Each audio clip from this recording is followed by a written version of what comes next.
were working on stick figures and how to draw like everything and like make it more realistic, like on the human body. And we learned how to like do different actions with the stick figure, different motions. I learned about proportion and that you use math in art. We were making proportion by using these little figures we made to help us.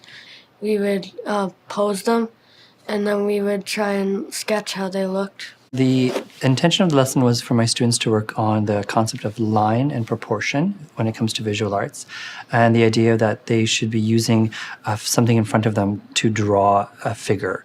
I wanted them to understand that it's so hard to draw something from the top of your head. So Pablo Picasso would go there and sketch and draw what he wanted and take it back to his studio to do it. So that's the main thing. As artists, we don't try to remember, we have to physically look at something, right? So let's do a quick review. This was our end result from last class, correct?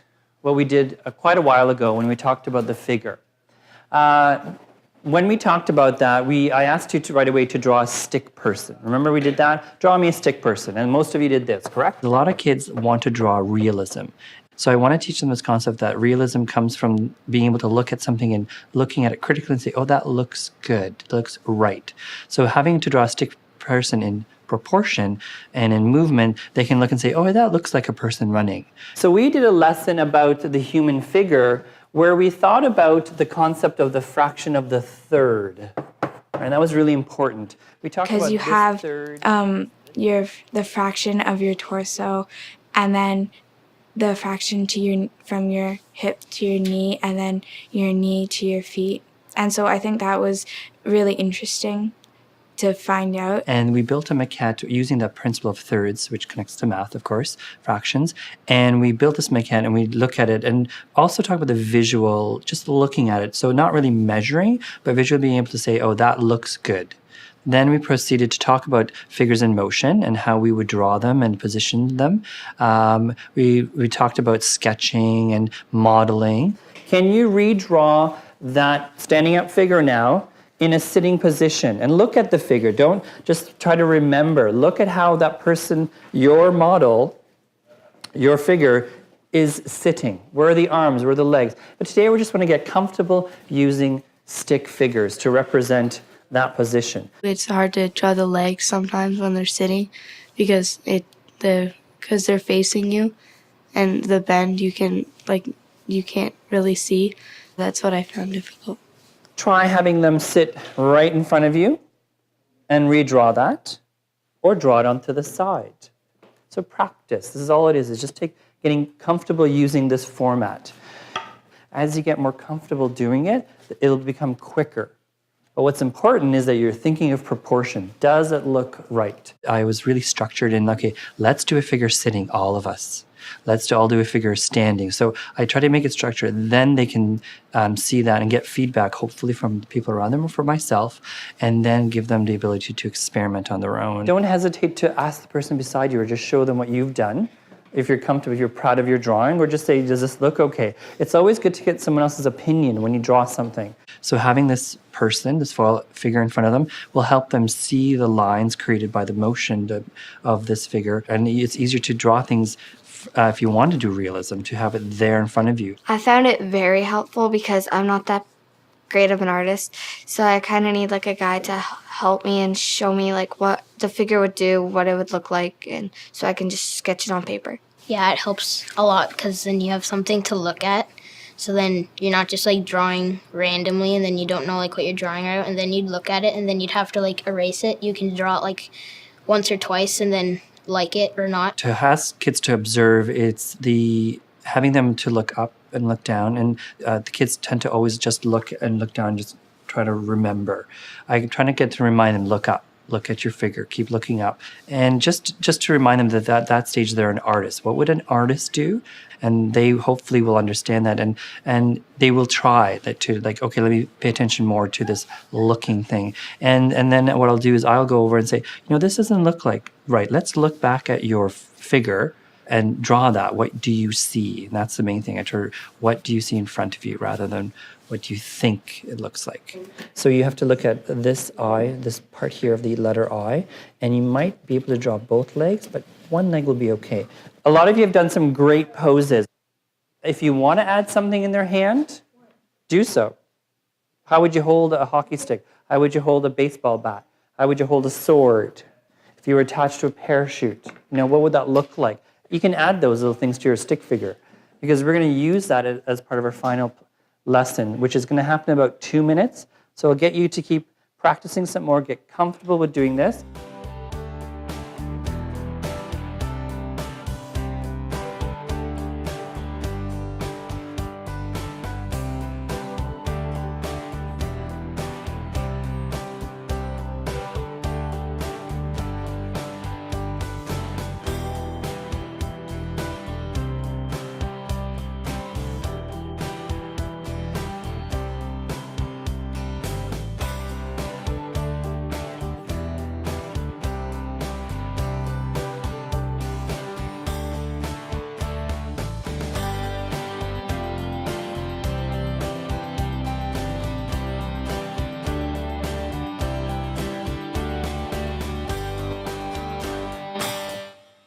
I've done a mock-up of what I would like for you to do. The first thing you're going to do is you're going to, where the word name is, guess what you're going to put there? Kane? Our name? Correct. So you're going to put your name. Some of you have nice short names, so you might want to stretch them out, okay?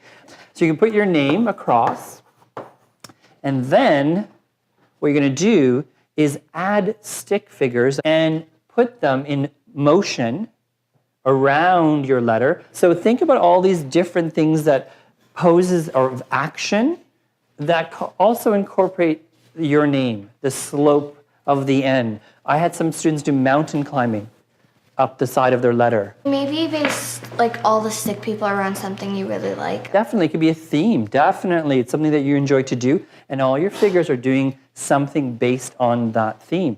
I discuss with them. I want their feedback. What do you think I'm going to look for in this piece? What would make a successful art piece on the topic concept we've been learning?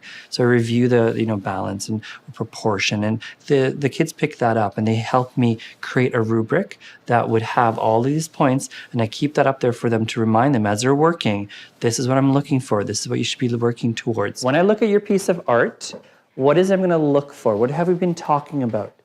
Suggestion, Victoria. That the stick figures are doing something. The stick figures are in motion. So let's write that down. So they're in motion. What else? So each year I change my rubric based on the classroom, based on their feedback. That's how I go about ensuring that it's authentic to their learning, what we've done in that classroom. Isabella. The proportion. Proportion, excellent. So I'm looking for your stick figure to be in proportion. Natasha. So I will add a couple of my own that I feel are quite important, but mostly it's their feedback. I'll give you a newsprint piece of paper, sketch it out first. What's your name going to look like? And maybe sketch out some ideas of what you want your characters to do.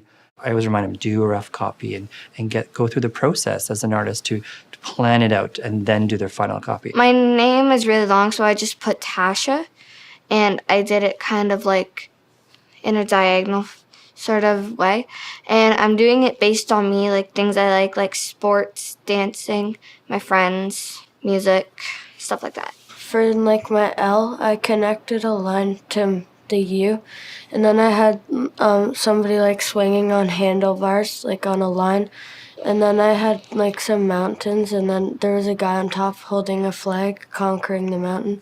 I had a person diving and swinging and a slide, and then on the side, like a ringette player and a bunch of teams playing.